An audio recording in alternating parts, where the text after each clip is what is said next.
Assalamualaikum warahmatullahi wabarakatuh. Alhamdulillahirabbil alamin. Assalatu wassalamu ala asrofil anbiya wal mursalin Sayyidina wa maulana Muhammadin wa ala alihi washabihi ajmain. Amma halo kawan-kawan. Baik, pada kesempatan kali ini kami dari kelompok 2 akan membahas materi yang berjudul tentang kebijakan sumber dana dalam keuangan Islam. Nah, adapun anggota dari kelompok 2 itu ada Desi Fitriani, ada Apria Erliani, ada Hasanah, Normalina, dan juga Raisa Radiati. Nah, pengembangan keuangan Islam sebagai alternatif sistem keuangan konvensional semakin pesat. Industri keuangan syariah menjadi pilihan bagi masyarakat yang ingin berinvestasi sesuai dengan prinsip-prinsip syariah. Lembaga keuangan syariah harus memperhatikan nih bagaimana kebijakan sumber dana yang digunakan untuk menjaga integritas dan juga kepercayaan masyarakat. Nah, kebijakan sumber dana dalam keuangan syariah itu sangat berkaitan erat nih dengan prinsip-prinsip syariah, yang mana prinsip syariah itu sendiri melarang adanya riba dan membatasi instrumen investasi yang dianggap tidak sesuai dengan ajaran Islam. Nah, baik, pada kesempatan kali ini juga kami akan membawakan subbab yang mana berjudul biaya ekualitas dan biaya utang dalam keuangan syariah. Yang kedua ada dividen dalam perspektif syariah. Yang ketiga ada kebijakan dividen dalam keuangan syariah. Nah, untuk materi selanjutnya akan dibawakan oleh Hasanah. Yang pertama yaitu biaya ekuitas dan biaya utang dalam keuangan syariah. Biaya ekuitas adalah sebuah konsep yang dipengaruhi oleh beberapa faktor ekonomi dan jumlah biaya yang diukur sebagai tingkat bunga dari berbagai sumber modal yang masing-masing ditimbang menurut perannya dalam struktur modal dan permodalan yang digunakan oleh perusahaan. Konsep biaya ekuitas dimaksudkan untuk dapat menentukan besarnya biaya secara real yang harus ditanggung oleh perusahaan untuk memperoleh dana dari suatu sumber atau penggunaan modal dari masing-masing sumber dana untuk kemudian menentukan biaya modal rata-rata dari keseluruhan dana yang dipergunakan perusahaan tersebut. Selanjutnya akan dilanjutkan oleh rekan saya. Dalam teori biaya modal Islam yang dikemukakan oleh Vogel berpendapat bahwa bisnis memiliki risiko tertentu. Perusahaan tentunya membutuhkan prospek laba tahunan yang lebih tinggi daripada laba tahunan dari proyek yang memiliki risiko lebih rendah. Nah, di samping itu, semakin banyak penggunaan hutang, maka semakin tinggi pula risiko kegagalan keuangannya. Adapun dalam konteks Islamnya, alasan perlindungan pajak cukup lemah karena tidak adanya biaya bunga langsung, atau meskipun pembayaran sewa dengan bunga tidak langsungnya tetap dapat dipotong, dan sebagian karena sedikitnya pajak pendapatan yang dibayarkan. Nah, demikian juga dengan prospek kebangkrutan yang seharusnya tidak menyurutkan semangat perusahaan Islam, karena hukum Islam melarang penarikan beban tambahan sebagai konsekuensi dari kegagalan atau kenaikan harga. Atas kenaikan harga tidak diperbolehkan. Selanjutnya akan dilanjutkan oleh teman saya. 2. Dividen dalam perspektif syariah. Dividen merupakan laba bersih perusahaan yang sebagian itu dibagikan kepada pemegang saham berdasarkan dengan proporsi kepemilikan saham yang dimiliki. Nah, dividen ini berdasarkan prinsip syariah itu diperbolehkan karena prinsipnya yang sama dengan perseroan dalam Islam atau bisa juga disebut dengan syirkah. Nah, kerjasama dalam bentuk syirkah amwal ini bisa dikenal sebagai syirkah musahamah, yaitu penyertaan modal usaha yang dihitung dengan jumlah lembar saham sehingga pemiliknya dapat berganti-ganti dengan mudah dan cepat. Selanjutnya, adapun dalam pelaksanaan syirkah musahamah ini harus tunduk pada kriteria tertentu. Ada 5 kriterianya. Yang pertama, apabila harta itu disyirkahkan berupa modal yang dinilai dengan uang secara tunai, perpindahan kepemilikan saham itu dilakukan dengan akad syab atau pertukaran uang. Yang kedua, apabila harta itu disyirikahkan berupa utang, maka berlaku hukum utang, yaitu tidak boleh dipindah tangankan dengan cara dijual. Yang ketiga, apabila modal yang disyirikahkan berupa barang dagangan atau manfaat, maka tidak ada halangan untuk memindahtangankan secara tunai, memindahtangankan dengan cara dijual. Nah, yang keempat itu apabila modal yang disyirikahkan berupa barang dagangan, manfaat, utang, dan uang itu disatukan, maka berlaku hukum dagangan dan manfaat. Maka di sana boleh dipindahtangankan dengan cara dijual, ataupun keuntungannya boleh diterima secara tunai. Dan yang terakhir, orang yang bersyirkah dalam itu dapat membentuk persekutuan perdata yang harus memenuhi 3 unsur. Yang pertama, itu ada persetujuan timbal balik sebagai dasar pendirian. Yang kedua, adanya penyertaan dari beberapa pihak, baik berupa uang, barang, ataupun lainnya. Dan yang ketiga, adanya pembagian keuntungan kepada pihak yang terlibat. Nah, jadi syirkah ini termasuk dalam akad muawadat yang tujuannya adalah untuk mencari untung. Jadi mendapatkan untung dan rugi atau mendapatkan dividen atau tidak mendapatkan dividen itu merupakan konsekuensi ekonomi bagi pihak yang bersyirkah. Yang ketiga adalah kebijakan dividen dalam keuangan syariah. Kebijakan dividen merupakan rencana tindakan yang harus diikuti dalam membuat keputusan dividen. Suatu perusahaan akan tumbuh dan berkembang sehingga pada waktunya akan memperoleh keuntungan dan laba.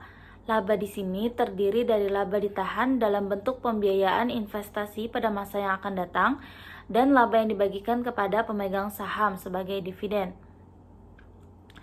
Banyak perusahaan yang selalu mengkomunikasikan bahwa perusahaannya memiliki perspektif dalam mempertahankan tingkat kebijakan dividen yang telah ditetapkan pada periode sebelumnya. Semakin besar dividen yang dibagikan kepada pemegang saham, semakin baik perusahaan tersebut, sehingga hal ini akan tercermin pada harga saham perusahaan yang semakin tinggi.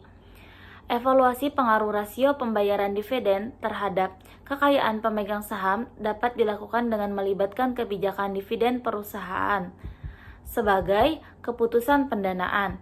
Setiap periode, perusahaan harus memutuskan apakah laba yang diperoleh akan ditahan atau didistribusikan sebagian atau seluruhnya. Jika terdapat kelebihan dana setelah digunakan untuk mendanai seluruh kesempatan investasi yang diterima, kelebihan itu akan didistribusikan kepada pemegang saham dalam bentuk dividen. Jika tidak ada, maka dividen tidak akan dibagikan. Yang selanjutnya adalah teori-teori kebijakan dividen.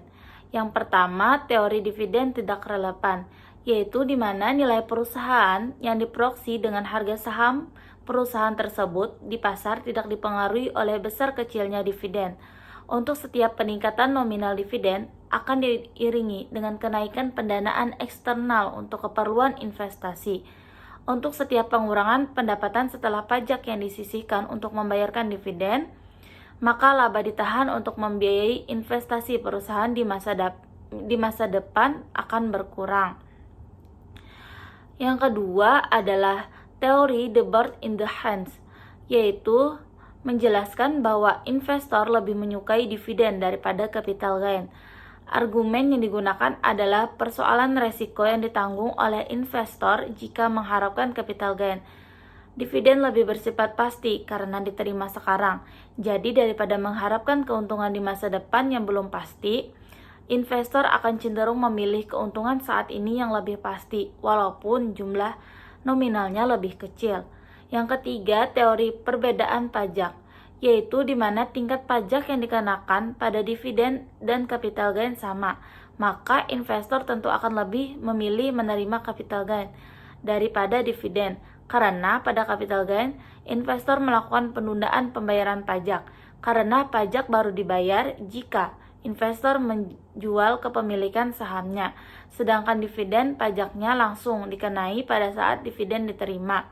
Efeknya adalah investor tentu menginginkan dividen yang lebih rendah, sehingga laba diinvestasikan lagi ke dalam perusahaan, akan meningkatkan modal perusahaan, dan selanjutnya meningkatkan nilai perusahaan.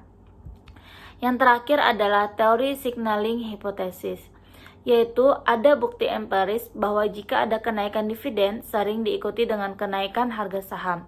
Sebaliknya, penurunan dividen saham pun turun.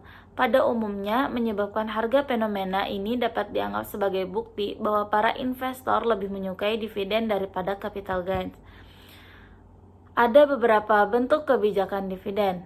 Yang pertama, kebijakan pemberian dividen stabil, yaitu kebijakan yang akan diberikan secara tetap per lembarnya untuk jangka waktu tertentu, walaupun laba yang diperoleh perusahaan berfluktuasi.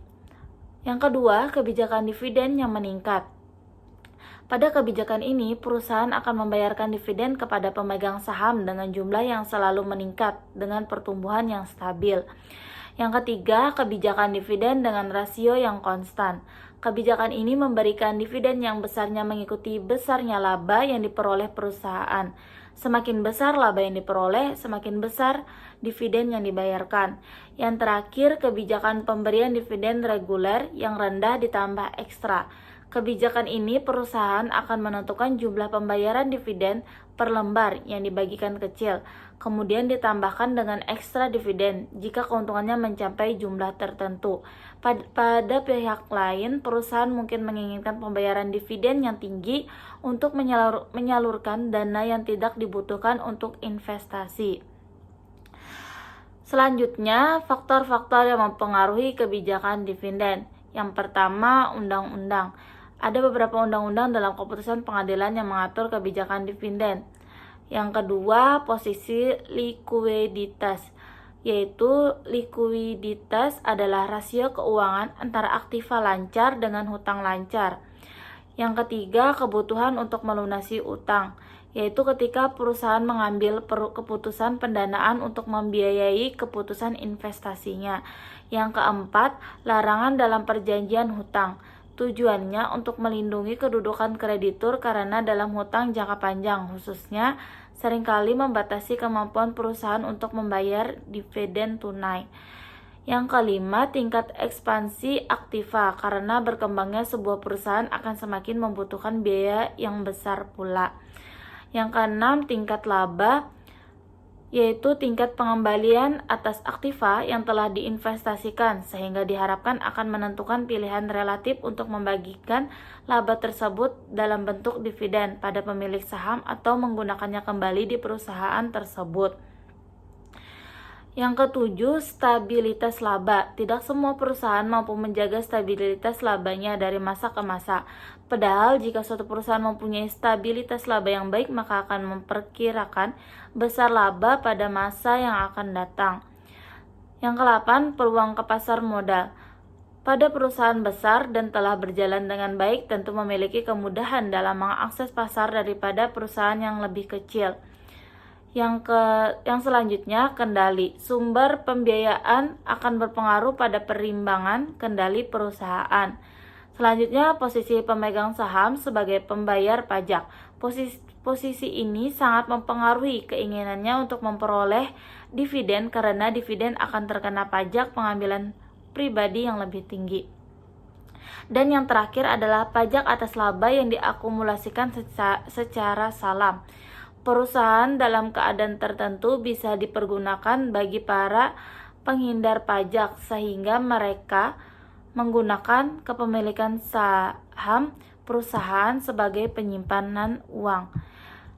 Nah, baiklah, itulah tadi pemaparan materi dari kelompok kami yang menjelaskan tentang kebijakan sumber dana dalam keuangan Islam. Mungkin itu saja yang dapat kami sampaikan. Kurang lebihnya mohon maaf. Terima kasih. Wassalamualaikum warahmatullahi wabarakatuh.